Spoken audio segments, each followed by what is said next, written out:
يا صباح الورد، يا صباح الامتحانات، يا صباح امتحانات البي اينس، يا صباح امتحانات الليزن. امتحان الليزن يا جماعة، الله ايه ده؟ انت جايب لنا يا خالد النهاردة سؤال في الليزن؟ ايوه. طيب جايب لنا ايه بقى في سؤال الليزن؟ انا جايب لكم النهاردة مفاجأة جميلة جدا، ويا ريت المفاجأة دي ما تبخلش على اصحابك وحبايبك وقرايبك بيها، اللي هم داخلين على امتحان الليزن، اللي هم داخلين على امتحان الليزن. طب انهي حاجة في الليزن يا خالد؟ انهي حاجة في الليزن؟ في عندي 5 حاجات. طيب انهي سؤال او انهي تايل بالظبط؟ سؤال الاعلانات يا فاطمة، سؤال الاعلانات يا احمد. سؤال الإعلانات عبارة عن إيه؟ سؤال الإعلانات عبارة عن، قبل ما أبدأ يا جماعة، أنا عايز أشتكي لكم من هند صبري. مين هند صبري؟ هند صبري الممثلة.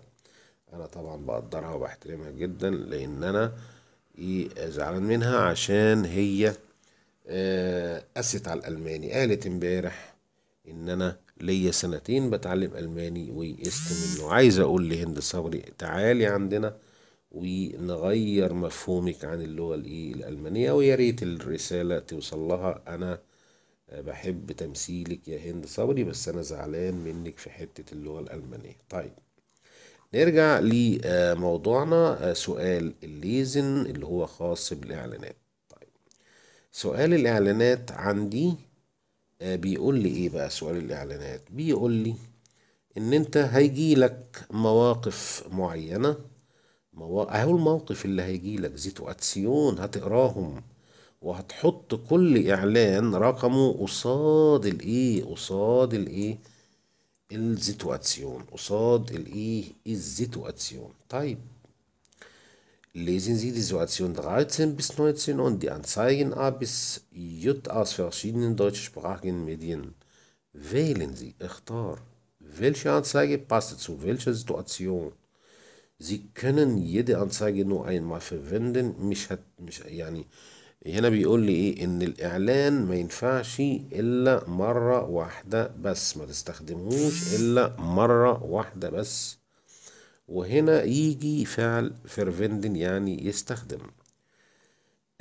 Anzeige aus dem Beispiel können Sie nicht mehr verwenden. Für eine Situation gibt es keine passende Anzeige. In diesem Fall schreiben Sie null. يعني الموقف ده اللي ملوش اعلان، مثلا يعني بايشبيل سوايزي هنحط صفر هنا، يعني اللي ملوش لازمة بالبلدي، اللي ملوش عازة هنحط صفر هنا، هنحط صفر هنا او هنا. طيب عايز اقول لكم ان انا هقدم لكم الحل وليس هقوم بالحل. يعني انا هسهلها لكم خالص عشان تتعودوا على هذا السؤال، تتعودوا على هذا السؤال. نبدأ بيه ده اللي هو نمر نقول ده هي فيبا ist jetzt Rentner. شوف انا هعمل ايه بقى، هعمله زي الراجل ده اللي اسمه فيبر دلوقتي رنتنر على المعاش und möchte eine kleine Wohnung im Süden kaufen. وعايز ياخد شقة فين؟ في الجنوب. يبقى لازم دلوقتي، مهم يا جماعة الموضوع مش سهل والله، يعني في معلومة ممكن تكلفك كتير. طب أنا عايز أعرف زودن دي، هل في مدن في الزودن أنا عارفها؟ يعني مثلا زودن، يعني إيه زودن؟ اللي هو الجنوب. طيب آدي منشن أهي، آدي منشن أهي. بايرن معروفة إنها بتقع فين؟ في الزودن، في الجنوب. يبقى أنا عندي نورنبرج، فوتسبورغ، والمدن دي كلها، أوكسبورغ ومünchen، وإيه؟ ومünchen اللي هي العاصمة بتاعت إيه؟ بتاعت بايرن، اللي هي العاصمة بتاعت ايه؟ بايرن. ودي مونشن يا جماعة قمة الجمال. ich war in München، ich war in München schon einmal. طيب نرجع تاني للسؤال. الراجل ده طلع المعاش وعايز ياخد شقة فين؟ في الزودن. ما تملوش وخليكوا للآخر عشان نعتبر ان الحلقة دي مكسب ليكوا، اللي عايز يعدي من سؤال.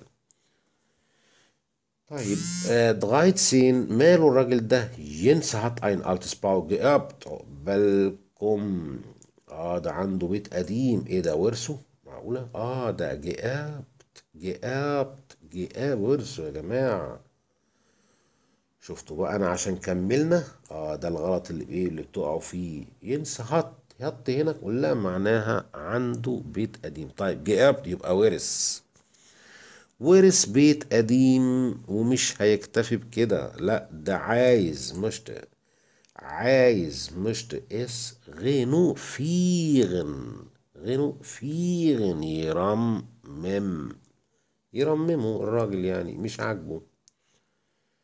طيب هنشوف بقى انهي انزايجه رقم كام عشان نحطه هنا في الحتة دي. طيب فراوشايدت الست دي، مالها الست دي؟ ist das Einfamilienhaus، في بيت عاشت فيه كتير لغاية دلوقتي bisher، يعني لغاية دلوقتي zu groß und sie möchte es vermieten، كبير قوي عليها وعايزة تأجره. vermieten. اوكي، برضو هنشوف الانسايجي ايه المناسب للسيتواسيون. يبقى ده السيتواسيون، والانسايجي اللي هنشوفها تحت. فراو فينسل بقى مالها الست دي؟ مالها ارشيتكتن، مهندسة معمارية. ونزي مش möglich فيلا بايت möglichst، يعني بقدر الإمكان بقدر المستطاع فيلا بايت فون zu Hause aus. يعني ايه بقى فون zu Hause aus؟ من البيت، يعني انت لما تيجي تشتغل شغل من البيت زي arbeiten von zu Hause aus. فون zu Hause aus يعني الست دي بتشتغل في البيت، قاعدة على الكمبيوتر ومعاها ابنها، وهي arbeitet sie von zu Hause aus. وإرليدجن يعني ينفذ، يقوم بإيه؟ بالأربايت، من جوه البيت أكيد عشان عندها كندر مثلا. ihre Dreizimmerwohnung ist davor zu klein، شقتها اللي هي مكونة من 3 غرف صغيرة للموضوع ده، يعني مش مناسبة، صغيرة. تمام، أكيد محتاجة جروسر أكبر. تمام، يبقى أنهي إعلان بقى؟ هنشوف حلقة يا جماعة والله العظيم، يعني لا تقدر بمال. النهاردة بتفتح عينيك على حاجات جميلة جدا جدا جدا في سؤال الليزن، مفردات وثروة لغوية، وازاي السؤال بيتحل. حاجة جميلة جدا انا كنت منتظرها من زمان.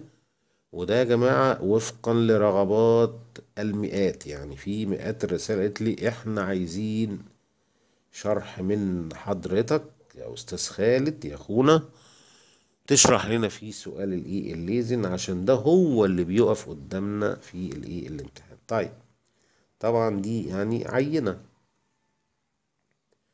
Freunde aus Holland wollen sich eine kleine Wohnung in Stuttgart kaufen. في أصدقاء من هولند ينووا eine kleine Wohnung in Stuttgart kaufen، عايزين ياخدوا شقة في شتوتجارت. طيب أنهي إعلان بقى مناسب؟ طيب Sarah ist Studentin Nummer 17. Situation Nummer 17. Sarah ist Studentin، طالبة، und sucht وبتدور ein Zimmer München، وبتدور على غرفة فين؟ في مünchen. أخبارك يا أنتسايجي، أخبارك يا حاج أنتسايجي، أنهي أنتسايجي يناسب سارة؟ سارة هتروح على أنهي إعلان؟ الإعلان اللي هتروحه سارة هنكتب فيه هنا الرقم، الرقم.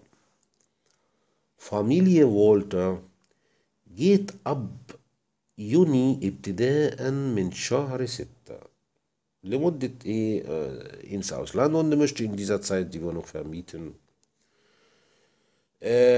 العيلة دي اللي هي عيلة فولتر هتمشي من ابتداء من شهر 6 لمدة 3 شهور في الخارج، وتريد في هذا الوقت انها تأجر الشقة. تمام. طيب هير لولبرج هات املته جيفورن، ايه ده؟ معقولة يا حاج رولبرج انت بتلعب يا نصيب وكسبت؟ und und will sich eine schöne und bequeme Wohnung. ده ربنا كرمه بقى، ده عدى. لعب اليانصيب اللوتو، جيفونن، كسب اليانصيب، وبينوي ان هو ايه، يجيب يا عم زي حالاتي كده مثلا لو كسب في اليانصيب يجيب فونونج ان مونشن، يجيب فونونج ان مونشن. يبقى انا هدور في الاعلانات دي بقى على ايه؟ كل اعلان مناسب لطلب الشخص، لطلب الايه الشخص. يلا بينا. يتست لوس، يتست لوس. نشوف بفون بيغو، نشوف اعلان. وطبعا انتوا هتتمتعوا كتير جدا بالايه بالسؤال ده. فون بيغو. شقة تصلح لسكن وتجاري. فونفتسيما، مكونة من 5 غرف. in شتوتجارت، في مدينة شتوتجارت. in ruhiger Lage zu vermieten. يعني ايه؟ شقة تصلح سكني وتجاري. الله، ايه اللغة دي؟ معقولة دي لغة سمسرة بقى او لغة شقق او لغة عقارات؟ كنت محتاجها. ده انا الدرس ده مش هخليه بقى الامتحان بس، لا ده انا هخليه عشان لو رحت ألمانيا يبقى معايا هناك لما ادور على شقة. ان روهيجا لاجي يعني في مكان هادي تو فيرميتن، وده رقم الايه التليفون. يبقى انا كده خلصت الاعلان رقم اي. ندخل على البي. انا اول ما المح ماكلر يبقى على طول سمسار. اول ما اشوف كلمة ماكلر يبقى سمسار. ماكلر بيغو مكتب عقارات، سمسرة عقارات، يعني مكتب سمسار عقارات. ايه بارتنر ام اوسلاند. بيقول لي ايه هنا بقى؟ انا شريكك اللي بره، اسمي مولر وسمسار عقارات من سنة 1965، يعني لغاية النهاردة. معقولة زيت؟ يبقى الراجل ده لسه ما غيرش وظيفته، لأن زيت معناها الحدث لا يزال مستمر. الله، شكرا يا زيت. جونستجي مناسب. تمام. أنا عايز أقول لكم على حاجة بالنسبة للليزن يا جماعة. الليزن يا جماعة مش عايز ترجمة حرفية، مش عايز ترجمة حرفية. تمام. جونستجي مناسب. Eigentumswohnung، شقق في نورد إيطاليان، مالوركا، نورد غريسنلاند، في المدن دي طبعا شمال اليونان. lassen Sie sich kostenlos beraten، استشارة مجانية. ايه ده؟ كل دي معناها استشارة مجانية؟ نعم. تمام. اتصال عن طريق التليفون ده. يبقى انا فهمت ايه من الاعلان ده بقى؟ فهمت واحد فاتح مكتب السمسار وبيعرض شقق في المناطق دي. يبقى لو في واحد فوق في الإعلانات هنا بيدور على شقة، تمام، في المدن دي، على طول أنا هختار أو أكتب رقم ب. هكتب رقم ب في الإعلان. تمام. أوكي. نمر سي منشن 5. اللي تست فيه اختصارات طبعا يا جماعه في سؤال الليزن. يعني انتوا لو جالكوا الزد اي او ده تست اي، دي معناها تسمر، دي معناها تسمر. تمام. هتلاقوا كلمات كتيره، بس انا بقول لكم 90% من الاعلان لو اتعرف خلاص هتحله. ميزونيت يعني شقه دوبلكس امبارك طل على الجنينه. هادئه جدا. 160 كفادرات متر، 160 متر مربع. 12 دقيقة ممكن يوصلوك لأي أتوبيس، مترو أنفاق، وبان السبان، كيندرجارتن. هناك في حدائق كيندرجارتن، شولن مدارس، منطقة مدارس، اينكاف سنتروم، منطقة المولات. اي دي بقى اللي هي اي دي اختصار لي يا خالد. ايه ده انا ما كنتش هعرف الحاجات دي. اي دي اللي هي اختصار ان der Nähe، بالقرب منها، يعني بالقرب منها بقى الحاجات دي ايه كلها. فون بغيفات ان بغيفات. نقف بقى عندي دي بقى وقفة حلوة. فون بغيفات ان بغاوت. تعرف انت بقى لما تيجي تدور على شقة كده مثلا في مصر ولا في سوريا ولا في الدول العربية، وتكتب ايه بقى؟ انا مش عايز يا جماعة سمسار، انا دلوقتي مني للمالك مباشرة. يبقى انا هكتب في الاعلان بدون وساطة، بدون سمسار، من المالك للايه للمالك. يبقى دي لغة اسمها لغة اعلانات، فون بغيفات ان بغيفات. فون بغيفات ان ايه بغيفات، يعني فيما معناه الوسطاء يمتنعون. طيب كاوف برايس السعر، ولغة اعلانات تاني. ايه ده انا ما كنتش اعرف ان ايه ده. طب ما انا خدت كورس البي اينس وما اعرفش الحاجات دي. لا يا حبيبي، عمرك ما هتعرف الحاجات دي. الحاجات دي في حاجة اسمها كورس تدريب على الامتحان. كورس تدريب على الامتحان عشان تنجح. انت بتدرس لغة وقواعد والكلام ده، لكن عشان توصل بقى ان انت تتدرب ايه، لا طبعا مش ايه، مش هينفع. يعني تعرف الامتحان بيجي ايه ازاي. طيب فيرهاندوكس بازس، اللي هي التفاوض. تفاوض يعني 399 ألف يورو قابلة للتفاوض. واتصل هنا. طيب ندخل على الدي. ده ماله ده؟ بغيفات فيركاوف. ملناش دعوة يا جماعة أحيانا بالإيه، بالسؤال ده. مش ملناش دعوة، لا إحنا ما نحاولش لو معرفناش نترجمه. ده غالبا بيبقى اسم الشركة، غالبا بيبقى اسم الشركة، وأسماء الشركات تقريبا مش هتفيدك في وضع رقم الإعلان قصاد السيتواسيون. طب بيقول ايه بقى البريفات في الكاوف ده؟ أولا بريفات يعني شخصي، في الكاوف بيع. شöne helle zwei eins مش عارف ايه Zimmer Wohnung، شقة بحجرتين جميلة في شتوتجارت، في المدينة دي. باويار بنايات أو بنى سنة، يعني العمارة دي اتبنت سنة 1978. ده المقصود بكلمة باويار. زود فيست بلكون أو الإعلان. يعني الإعلان بيقول إيه؟ بلكونة والله هواها يعني غربي جنوبي، بحرية جنوبية غربية. جوتي فرنزيشت. جوتي فرنزيشت يعني ايه فرنزيشت؟ يعني على المكشوف، يعني انت ما تلاقيش اماكن كده قصاد مش مجروحة. مش مجروحة. يعني ايه مش مجروحة برضو يا خالد؟ متعورة يعني ولا إيه؟ لا مش مجروحة، يعني مفيش حد بص عليك، قصادك فضاء، قصادك اماكن فاضية شاسعة بخضرة وحاجات زي كده. ده المقصود بجوتي فرنزيشت. جهوبني ازشتادون مجهزة. متفيلين اكستراس بمزايا اخرى ايه عديده. وده رقم الايه التليفون. طيب دي نيكست. بعد كده ايه؟ همبرجر فاميلي زوخت هانس اسف زوخت هاوس oder Wohnung in ruhiger Lage am Münchner Stadtrand. Stadtrand دي يعني ايه يا جماعه؟ ضواحي. ضواحي ايه؟ على طول المدينه دي.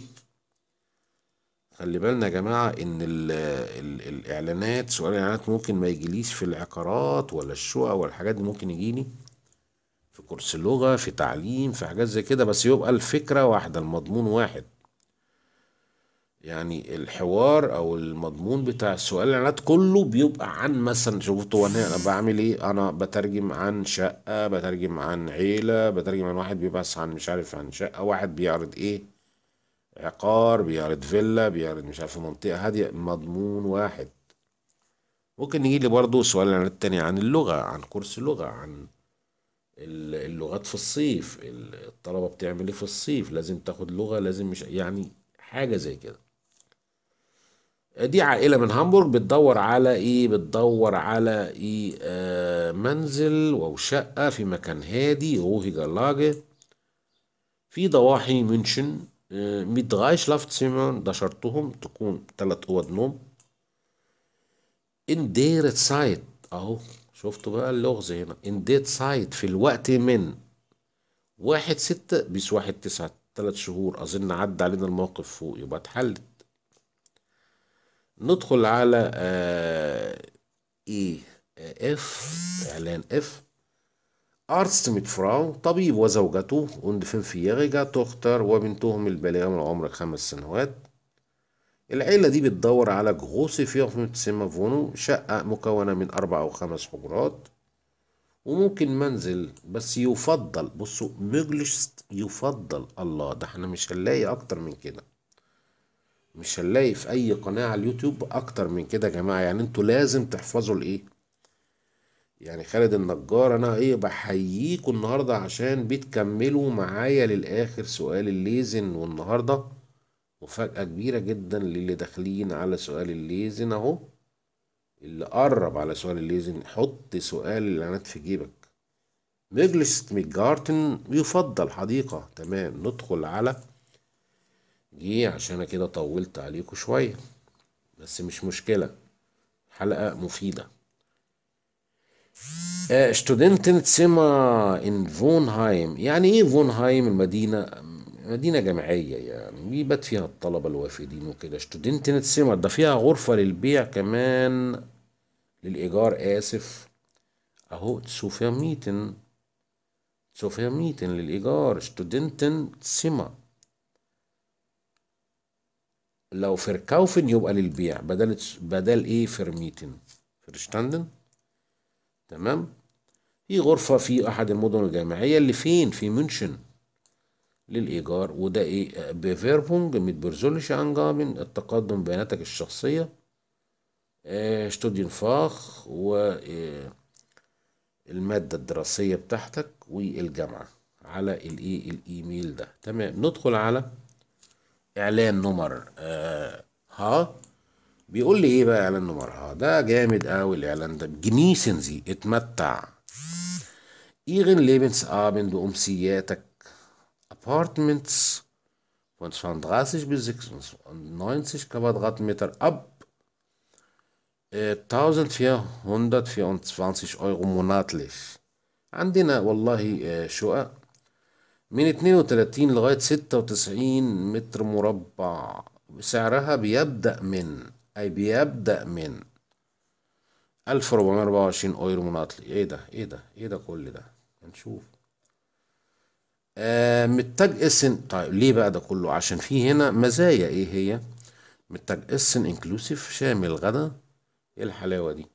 كايني نيبن كوستن، مفيش مصاريف جانبية. وايه كمان؟ وزنخ شفينبات، حمام سباحة. لا ده انا هروح. انترنت وكمبيوتر روم.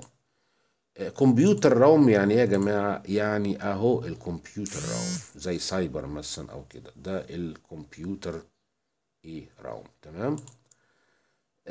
ميديتسينيشي بعض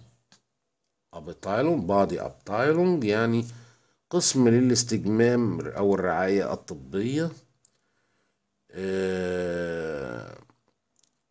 بادي ابتايلونج قسم للاستجمام الطبي. اrztliche Betreuung يعني رعاية ايه طبية. طيب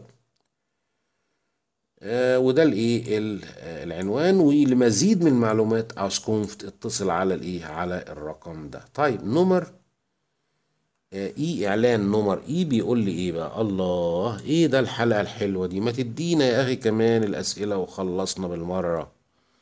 ربنا يسهل ان شاء الله يا رب. فون إرليبنس عيش التجربة الحياتية أو حياة السكن. Eigenheim in Traumlage am Solmsee. يعني بيقول لي هنا سكن خاص في المدينة دي على ايه البحيرة دي. طيب nach einige massiv Blockhäuser zum Kauf. لسه عندنا بعض دول بلوك. دي اسمها مصيف يا جماعة، بلوك هاوس. مصيف بلوك باين منها انها ايه، يعني باين منها من شكلها انها مساكن ايه شعبية. تسونكاوف 43 مقاسها. مقاس الشقة 43 كوادرات متر، شاملة الكوشة والدوشة والباد والحمام انترام هافترلاجي طبعا ايه مكان حلم، يعني مكان ايه عامل زي الحلم. اتراكتيف غاتسات انجبوتي، ووسائل جذب جذابة، وسائل ترفيه ايه جذابة. تمام، وادي العنوان ومزيد والبرايس 40.000 اورو، والمزيد من المعلومات انفو كذا كذا. اوكي، ندخل بقى على الانسايج نمرة اي. بيقول لي ايه بقى؟ فيرب فاخمان، ده متخصص في الاعلانات، بيدور زوخت، بيدور زوخت. بيغو غيمة، بيغو غيمة يعني شقة تصلح للمكتب، شقة تصلح أو شقق، عشان هنا جايب لي جمع شقق. تنفع شقق، تنفع للإيه مكاتب تجارية. مساحتها تكون 60 كفادرات متر، مساحتها تكون 60 متر مربع. ام جروس راوم شتوتجارت، في ايه مدينة ايه شتوتجارت، في مدينة ايه شتوتجارت. لمزيد من المعلومات اتصل على الايه التليفون ده. تمام. طيب، حلو قوي والله الايه السؤال ده، لانه ايه نبهني لحاجات ايه كتير جدا، كتير جدا. طيب، دلوقتي انتوا اهو انا بوريك اهو الاسئله عشان تحلوها اهو، من اهو اللي عايز ياخد سكرين شوت او تعيدوا الفيديو. تمام، تاني اهو، عشان طبعا ايه تأيدوا الاسئله دي. وهو الاعلانات اهي، اهو الاعلانات اهي. تدخل على اللي بعد كده، بعد ما ايه طبعا انت فهمت، انا ترجمت لك، انت مش محتاج حاجه بقى تاني، خلاص تمام، معاك كل حاجه. ما تنسونيش يا جماعة من دعوة حلوة، واطلب منكم طلب، انا زعلان منكم جدا ان انتم ما بتتفاعلوش. عايزين لايكات كتير وتعليقات، وانتظروا مني مفاجآت تانية كتير.